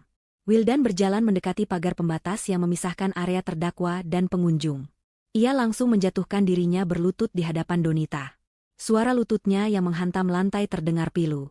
Donita, ampuni aku, isak Wildan. Air matanya membasahi lantai ruang sidang. Aku tahu aku salah. Aku hilaf. Tolonglah, bicara pada hakim. Mintalah keringanan. Jangan ambil tanah orang tuaku. Aku suamimu, Donita. Ingatlah masa-masa indah kita dulu. Aku janji akan berubah. Aku akan bekerja apa saja untuk menggantinya, asalkan aku tidak dipenjara seumur hidup. Pengunjung sidang terdiam melihat pemandangan menyedihkan itu. Mantan bos besar yang arogan kini bersujud di kaki wanita berhijab yang anggun. Donita menunduk, menatap Wildan yang sedang memeluk kakinya. Tidak ada rasa jijik, tapi juga tidak ada rasa iba. Hanya tatapan kosong seperti melihat orang asing. Perlahan, Donita menarik kakinya agar terlepas dari pegangan Wildan. Kamu memintaku mengingat masa lalu, Wildan? Tanya Donita pelan. Namun suaranya terdengar jelas di keheningan ruangan karena mikrofon di meja saksi masih menyala. Baiklah, mari kita ingat masa lalu. Mari kita ingat malam terakhir kita di rumah itu. Donita memberi isyarat kepada Pak Rahmat. Pengacara itu segera menghubungkan laptopnya ke layar proyektor besar di ruang sidang. Hakim mengizinkan karena itu bagian dari bukti karakter terdakwa. Layar proyektor menyala. Muncul rekaman CCTV ruang tamu rumah Wildan yang bertanggal 2 bulan lalu. Video itu sangat jernih. Terlihat Wildan sedang melempar koper ke arah Donita, wajahnya merah padam penuh amarah. Audio rekaman itu juga terdengar jelas, menggelegar memenuhi ruang sidang. Cepat angkat kaki dari rumah ini. Mari kita lihat berapa lama kau bisa bertahan hidup tanpa uangku. Paling besok pagi kau sudah jadi gelandangan di pinggir jalan. Suara Wildan di video itu terdengar begitu sombong, begitu kejam, dan begitu merendahkan. Pengunjung sidang menahan napas. Mereka melihat betapa sabarnya Donita di video itu, dan betapa jahatnya Wildan. Video dimatikan. Donita kembali menatap Wildan yang kini wajahnya pucat pasi karena malu. Seluruh aibnya dipertontonkan di depan umum. Kamu bilang aku akan jadi gelandangan tanpa uangmu, Wildan? Ucap Donita dengan nada yang sangat tenang namun menghancurkan. Koreksi sedikit. Uang itu tidak pernah menjadi uangmu. Itu selalu uangku. Uang keluargaku. Kamu hanyalah tamu yang lupa diri, yang mengira dirinya tuan rumah hanya karena diberi kunci cadangan. Donita berdiri tegak, merapikan bajunya. Sekarang, lihatlah sekelilingmu. Kamu tidak punya rumah. Kamu tidak punya mobil. Kamu tidak punya tabungan. Dan yang paling menyedihkan, kamu tidak punya harga diri lagi. Jadi, jawab pertanyaanku, Wildan. Siapa yang sekarang menjadi gelandangan? Siapa yang akan tidur di lantai dingin tanpa sepeser pun uang di saku? Pertanyaan itu menggantung di udara, menusuk tepat ke ulu hati Wildan. Ia tidak bisa menjawab. Ia hanya bisa menunduk dalam-dalam, menyadari bahwa ucapan Donita adalah kebenaran mutlak yang pahit. Ia telah termakan omongannya sendiri. Kutukan yang ia lemparkan untuk istrinya kini berbalik menghantam wajahnya dengan kekuatan 10 kali lipat. Hakim mengetuk palu, memanggil sidang kembali dimulai untuk pembacaan vonis. Wildan diseret kembali ke kursi pesakitan oleh petugas. Kakinya serasa lumpuh. Saat ia duduk, ia mendengar hakim membacakan vonis. Hukuman penjara 12 tahun dan denda ganti rugi, yang jika tidak dibayar akan diganti dengan kurungan tambahan. Pukulan palu hakim terdengar seperti dentang lonceng kematian bagi masa depan Wildan. Ia melihat Donita berjalan keluar dari ruang sidang tanpa menoleh lagi. Punggung wanita itu terlihat tegak dan bercahaya, melangkah menuju kebebasan dan kesuksesan. Sementara Wildan, Sang raja palsu, kini hanyalah seorang narapidana dengan nomor punggung, seorang gelandangan dalam arti yang sesungguhnya, gelandangan yang kehilangan arah, kehormatan, dan kehidupan. Waktu adalah hakim yang paling kejam sekaligus paling adil. Bagi sebagian orang, waktu berjalan cepat membawa kebahagiaan. Namun bagi Wildan, waktu merayap lambat seperti siput yang melintasi silet tajam. Roda nasib telah berputar 180 derajat dengan kecepatan yang mematikan. Setelah melalui serangkaian proses hukum yang melelahkan dan menghabiskan sisa-sisa kewarasannya, Wildan akhirnya menghirup udara bebas. Namun, kebebasan itu tidak terasa manis seperti yang ia bayangkan saat mendekam di balik jeruji besi. Kebebasan itu terasa pahit, getir, dan berbau debu jalanan. Ia keluar dari pintu gerbang lembaga pemasyarakatan, hanya dengan membawa satu tas plastik resek berisi 2 potong baju lusuh yang sudah tipis warnanya. Tidak ada mobil mewah yang menjemputnya. Tidak ada Lisna yang menunggunya dengan pelukan hangat. Wanita itu sudah lama menghilang. Dikabarkan menikah siri dengan seorang juragan tanah di luar pulau, demi menyambung hidup setelah memberikan kesaksian yang memberatkan Wildan.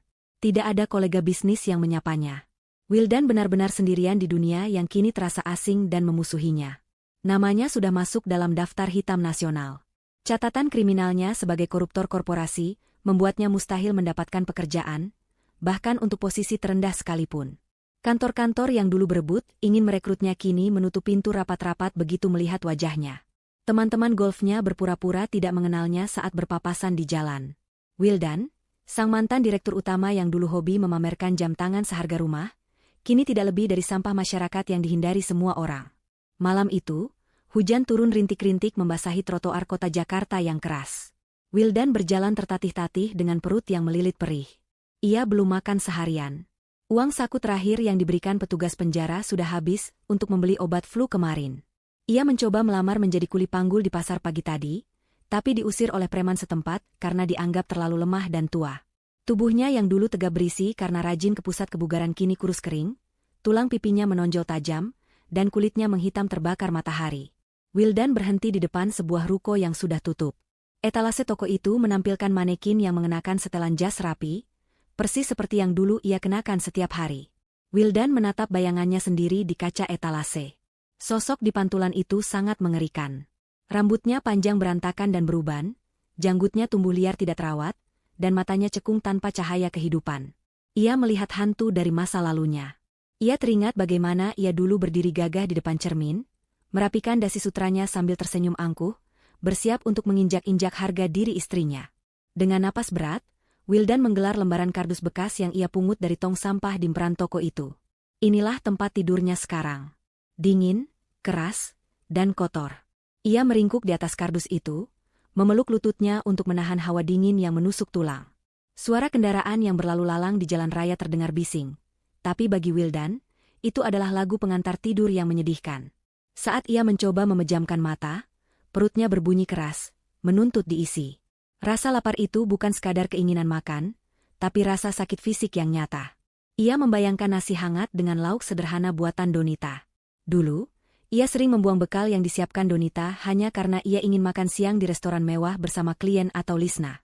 Ia sering mencela masakan Donita yang dianggapnya kurang berkelas. Sekarang, demi satu suap nasi basi pun, Wildan rela melakukan apa saja. Penyesalan itu datang menghantam dadanya setiap detik, membuatnya sesak napas. Ia merindukan Donita. Bukan sebagai aset atau penolong, tapi sebagai satu-satunya manusia yang pernah memperlakukannya dengan tulus. Tiba-tiba, sebuah sorot lampu mobil yang sangat terang menyilaukan matanya. Sebuah kendaraan berhenti tepat di pinggir jalan, di depan tempat Wildan menggelar kardus. Wildan menyipitkan mata, melindungi pandangannya dari cahaya silau itu. Jantungnya berdegup sedikit lebih cepat. Apakah ini petugas ketertiban umum yang akan mengangkutnya? Atau mungkin orang dermawan yang mau memberi sedekah? Mesin mobil itu menderu halus. Suara yang sangat familiar di telinga Wildan. Itu adalah suara mesin mobil sedan Eropa kelas atas. Perlahan, kaca jendela belakang mobil itu turun. Aroma parfum mobil yang mewah dan udara sejuk dari pendingin ruangan menguar keluar, bercampur dengan bau apek jalanan. Wildan menegakkan tubuhnya, berharap belas kasihan. Ia sudah membuang harga dirinya jauh-jauh. Jika ia harus mengemis, ia akan mengemis. Pak, Bu, tolong. Pak, saya belum makan 2 hari. Seikhlasnya saja, Pak. Suara Wildan parau dan lemah. Tangannya menengadah gemetar. Pintu mobil terbuka. Seorang pria turun dari kursi pengemudi. Pria itu mengenakan seragam safari hitam yang rapi. Ia memegang sebuah payung hitam besar untuk melindungi dirinya dari rintik hujan. Pria itu berjalan mendekati Wildan dengan langkah tegap. Saat pria itu berdiri di hadapannya, wajah Wildan pucat pasi. Ia mengenali sosok itu. Fajar. Itu adalah Fajar, mantan asisten pribadinya yang ternyata adalah orang kepercayaan Donita. Fajar terlihat jauh lebih sukses dan berwibawa daripada saat ia masih menyamar menjadi supir Wildan. Fajar menatap Wildan dari atas ke bawah tanpa ekspresi. Tidak ada rasa iba, tidak ada rasa benci, hanya tatapan dingin seorang profesional yang sedang melihat tumpukan sampah yang perlu dibereskan. Fajar, itu kamu? Tanya Wildan terbata-bata. Fajar, tolong aku. Kamu kenal aku, kan? Aku Wildan. Aku mantan bosmu. Tolong aku, Jar. Beri aku pekerjaan apa saja. Cuci mobil, bersihkan taman, apa saja. Aku mohon. Fajar tidak menjawab permintaan itu. Ia merogoh saku celananya, lalu mengeluarkan uang koin Rp500 dan melemparkannya ke dalam kaleng bekas yang ada di samping Wildan. Bunyi, kling, dari uang logam yang jatuh itu terdengar sangat nyaring dan menghina di keheningan malam. Setelah itu, Fajar kembali ke mobil dan mengambil sebuah bungkusan nasi dari kursi depan. Ini, makanlah, kata Fajar singkat sambil menyodorkan bungkusan nasi rames yang sudah agak dingin. Wildan menyambar bungkusan itu dengan tangan gemetar. Ia tidak peduli lagi dengan harga diri. Ia membuka karet pembungkusnya dengan gigi, lalu memakan nasi itu dengan lahap menggunakan tangan kotornya. Nasi itu terasa seperti makanan terlezat di dunia, meskipun hanya nasi dengan lauk tempe orek dan sedikit sayur nangka. Sambil mengunyah, air mata Wildan menetes jatuh ke atas nasi bungkusnya. Ia makan sambil menangis, di hadapan mantan bawahannya. Ibu Donita melihat bapak dari seberang jalan tadi, ucap Fajar tiba-tiba, membuat Wildan tersedak. Wildan berhenti mengunyah. Ia mendongak, menatap Fajar dengan mata terbelalak. Donita? Di mana? Fajar menunjuk ke arah gedung pencakar langit yang menjulang di seberang jalan. Di lantai paling atas gedung itu, terlihat lampu-lampu menyala terang. Itu adalah kantor pusat perusahaan investasi milik keluarga Donita. Beliau sedang rapat direksi. Beliau melihat ke bawah dan mengenali bapak. Beliau meminta saya turun untuk memberikan ini, lanjut Fajar. Wildan merasa dadanya sesak. Donita melihatnya. Donita melihatnya tidur di jalanan seperti anjing liar. Rasa malu yang luar biasa membakar wajahnya. Sampaikan maafku pada Donita, Jar. Bilang padanya aku sudah menerima karmaku. Aku sudah hancur. Apa dia puas? Tanya Wildan lirih. Fajar menggeleng pelan. Ibu tidak merasakan kepuasan apa-apa, Pak. Bagi ibu, Bapak hanyalah masa lalu yang sudah selesai bukunya. Ibu tidak membenci Bapak, karena membenci berarti masih peduli. Ibu hanya tidak peduli. Kata-kata itu jauh lebih menyakitkan daripada caci maki. Ketidakpedulian Donita adalah bukti bahwa Wildan benar-benar sudah tidak dianggap ada. Ia bukan lagi musuh, ia hanyalah debu. Fajar berbalik badan hendak kembali ke mobil. Namun sebelum masuk, ia menoleh lagi ke arah Wildan yang masih memegang nasi bungkus setengah habis. Oh ya, Pak. Ingat kata-kata Bapak dulu? Bapak bilang Ibu Donita akan jadi gelandangan tanpa uang Bapak? Fajar tersenyum tipis. Ternyata Tuhan punya selera humor yang menarik ya, Pak. Selamat menikmati makan malamnya. Jangan lupa buang sampahnya di tempatnya. Fajar masuk ke dalam mobil mewah itu. Kaca jendela kembali naik, menutup akses Wildan ke dunia kenyamanan selamanya. Mobil itu melaju pergi, memercikan air genangan ke wajah Wildan. Wildan tidak menghapusnya. Ia hanya duduk diam di sana, di emperan toko yang dingin, memegang uang 500 perak dan sisa nasi bungkus, menyadari bahwa inilah sisa hidupnya. Ia adalah raja yang menjadi pengemis, suami yang menjadi orang asing, dan manusia yang menjadi bayangan. Di kejauhan, lampu gedung tempat Donita berada bersinar terang, seolah mengejek kegelapan yang menyelimuti hidup Wildan selamanya. 6 bulan kemudian, di sebuah Grand Ballroom Hotel Bintang 5 di pusat Jakarta, suasana gemerlap dan kemewahan begitu terasa. Lampu kristal raksasa menggantung di langit-langit, memantulkan cahaya keemasan ke seluruh penjuru ruangan. Meja-meja bundar ditata rapi dengan taplak meja sutra putih dan hiasan bunga lili segar yang harum. Para tamu undangan yang hadir bukanlah orang sembarangan. Mereka adalah menteri, duta besar negara sahabat, konglomerat papan atas, dan selebriti ternama yang mengenakan busana terbaik mereka. Malam ini adalah malam penganugerahan, Philanthropist of the Year, sekaligus peresmian yayasan sosial terbesar di negara ini. Di atas panggung yang megah, berdiri sosok wanita yang menjadi pusat perhatian semua orang. Donita Prawira. Ia mengenakan gaun malam muslimah berwarna champagne yang dirancang khusus oleh desainer kelas dunia. Hijabnya berbahan satin lembut yang berkilau di bawah sorotan lampu sorot, membingkai wajahnya yang cantik dan tenang. Tidak ada riasan berlebihan, namun aura yang ia pancarkan begitu kuat, hingga membuat siapa saja yang melihatnya merasa segan sekaligus kagum. Donita berdiri di depan podium, memegang piala penghargaan yang baru saja ia terima. Ia menatap ratusan pasang mata yang memandangnya dengan hormat. Senyum tipis tersungging di bibirnya, senyum tulus yang lahir dari kedamaian hati, bukan dari kesombongan. Hadirin sekalian, suara Donita terdengar jernih dan berwibawa melalui pengeras suara. Penghargaan ini bukan milik saya pribadi. Ini adalah milik setiap wanita yang pernah diremehkan, setiap istri yang pernah dianggap lemah, dan setiap manusia yang memilih untuk bangkit dari pengkhianatan dengan cara yang bermartabat. Tepuk tangan gemuruh membahana memenuhi ruangan. Beberapa tamu wanita tampak menyeka air mata haru. Kisah hidup Donita, meskipun tidak pernah ia umbar secara vulgar, sudah menjadi rahasia umum di kalangan elit sebagai simbol kebangkitan wanita. Mereka tahu ia pernah disakiti, namun ia membalasnya bukan dengan drama murahan, melainkan dengan prestasi yang membungkam mulut semua orang. Kekuatan sejati, lanjut Donita setelah tepuk tangan mereda, bukan terletak pada seberapa keras kita berteriak saat marah, atau seberapa banyak harta yang kita pamerkan. Kekuatan sejati adalah kemampuan untuk tetap tenang di tengah badai, dan kemampuan untuk memaafkan diri sendiri karena pernah mencintai orang yang salah. Malam ini, Yayasan Prawira saya resmikan untuk menampung anak-anak terlantar dan memberdayakan wanita korban kekerasan rumah tangga.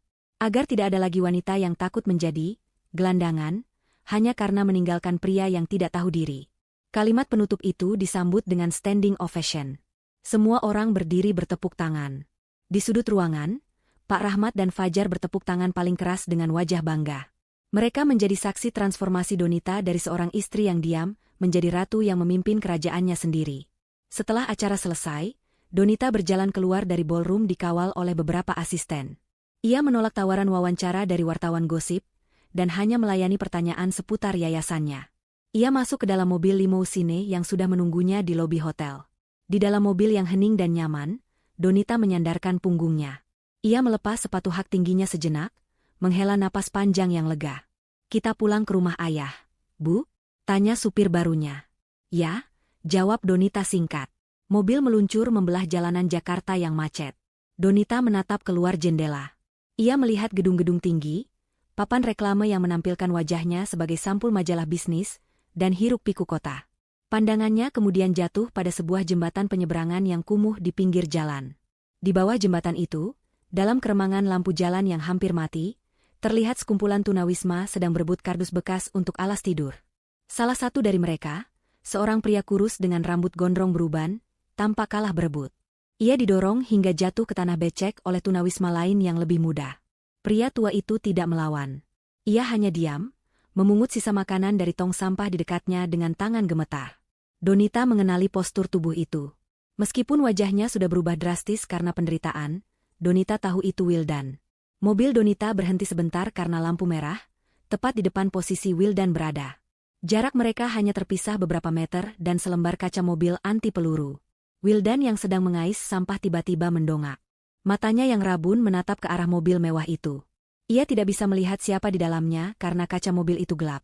Tapi ia seolah merasakan kehadiran seseorang. Wildan menatap mobil itu dengan tatapan kosong, tatapan orang yang jiwanya sudah mati. Di dalam mobil, Donita menatap Wildan. Dulu, ia mungkin akan menangis melihat pemandangan ini. Dulu, ia mungkin akan turun dan memberinya uang. Tapi sekarang, hatinya sudah netral. Tidak ada benci, tidak ada cinta, tidak ada kasihan. Wildan hanyalah konsekuensi dari pilihan hidupnya sendiri. "Jalan, Pak," perintah Donita saat lampu berubah hijau. Mobil kembali melaju, meninggalkan Wildan yang kembali sibuk berebut tulang ayam sisa dengan seekor kucing liar. Donita membuka tas tangannya. Di sana, terselip sebuah foto lama yang sudah lecek. Foto pernikahannya dengan Wildan 10 tahun lalu. Di foto itu, Wildan tersenyum lebar penuh kemenangan, sementara Donita tersenyum simpul dengan tulus. Donita menatap foto itu untuk terakhir kalinya. Ia teringat masa mudanya yang naif, saat ia percaya bahwa cinta saja cukup untuk mengubah seseorang. Ternyata ia salah. Cinta butuh integritas, dan integritas tidak bisa dibeli dengan uang. juga tidak bisa diajarkan kepada orang yang tidak mau belajar. Donita menurunkan kaca jendela sedikit. Angin malam berhembus masuk, memainkan ujung hijabnya. Tanpa ragu, ia merobek foto itu menjadi potongan-potongan kecil. Ia mengulurkan tangannya keluar jendela dan melepaskan potongan-potongan kertas itu. Angin segera menyambar serpihan wajah Wildan, menerbangkannya ke udara, berbaur dengan debu jalanan, dan menghilang di telan kegelapan malam. "Selamat tinggal, bonekaku," bisik Donita pelan, lebih kepada dirinya sendiri. Kamera menjauh perlahan dari mobil mewah yang membawa Donita menuju masa depannya yang cerah. Fokus beralih ke pinggir jalan, di mana potongan foto yang sobek itu jatuh tepat di genangan air kotor di dekat kaki Wildan. Wildan tidak menyadarinya. Ia terlalu sibuk mengunyah sisa makanan yang ia temukan, tidak sadar bahwa ia baru saja menginjak wajah masa lalunya sendiri. Layar meredup perlahan menjadi hitam. Cerita berakhir dengan kesunyian yang sempurna, meninggalkan pesan abadi bahwa roda kehidupan selalu berputar, dan karma tidak pernah salah alamat. Sang istri yang dikira lemah kini bertahta di puncak dunia, sementara sang raja yang sombong telah menjadi debu di bawah kakinya.